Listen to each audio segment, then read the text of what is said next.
Hi, my name is Derek. I'm born, raised in Singapore, and my passion is all about Star Wars, collecting the toys that I grew up playing with. I also collect toys from other toy lines from the 70s to the 90s.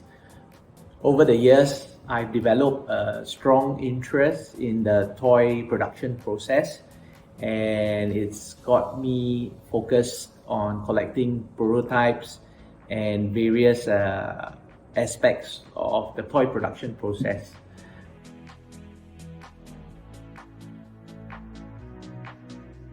Okay, here we have some items that will help people understand what goes into the production of an action figure from the Star Wars toy line.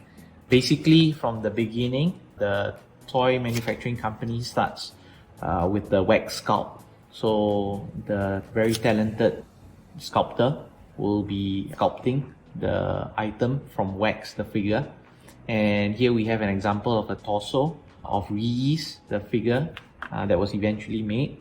And here is the wax sculpt of the torso and the lower torso and even a part of the arm. I also have wax pieces for the Max Rebo band. This is a head portion. You'll notice that the wax are all not complete because it is usually not saved. Many of the pieces are recycled for producing subsequent figures. After a wax sculpt is made, the molds are cast or made from the wax, and from these molds, the toy manufacturer then creates resin figures that are much easier to handle than the fragile wax. These resin figures, subsequently, multiples of it are cast, and from these resin figures, we get the painted samples or painted examples. In this case, we have the figure for Lando. This is a hand-painted hard copy. So from this figure, all the factories will have an understanding of how the toy figure is supposed to look like and how it's supposed to be painted. Very often, the painted hard copies are also used for photo samples and also used in the toy packaging as early samples.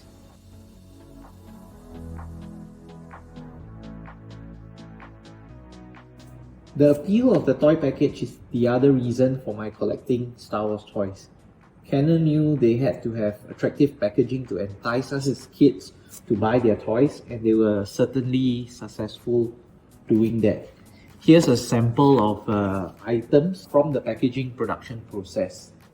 It starts with photo art using photos of the characters from the films, which is provided by Lucasfilms, and then subsequently airbrushed and fitted on the various movie templates accordingly.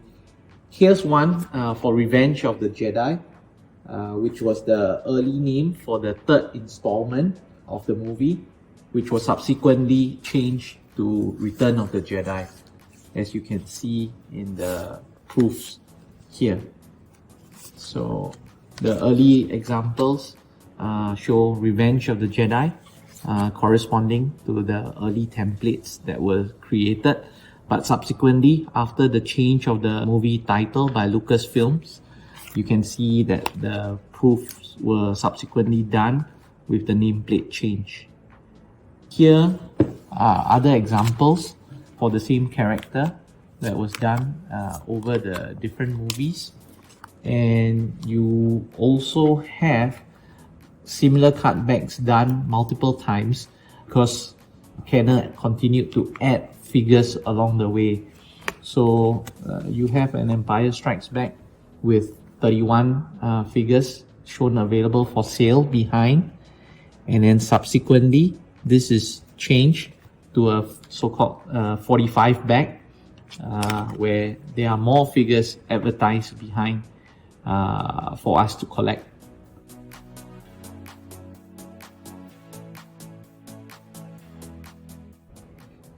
So sometime in 1985-1986, interest in the Star Wars toy line was waning.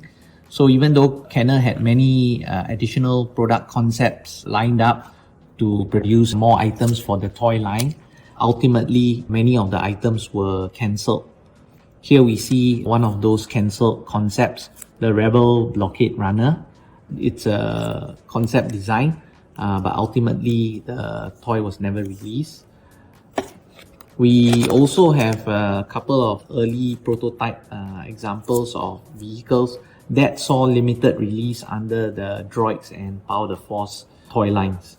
Here we have the recognizable A-Wing and also the Ewok siege vehicle, which was ultimately released as the Ewok Battle Wagon. Kenner continued to create many concepts.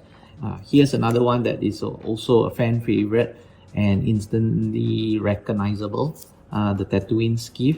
But here's an early rendition of the toy that is hand-built internally by Kenner, hand-painted and built out of styrene. There are other additional character concepts and vehicles that were produced by Kenner, which ultimately did not see production as well. Here are some fan favorites, which subsequently many fans opted to produce as custom figures to replace the figures that were never made.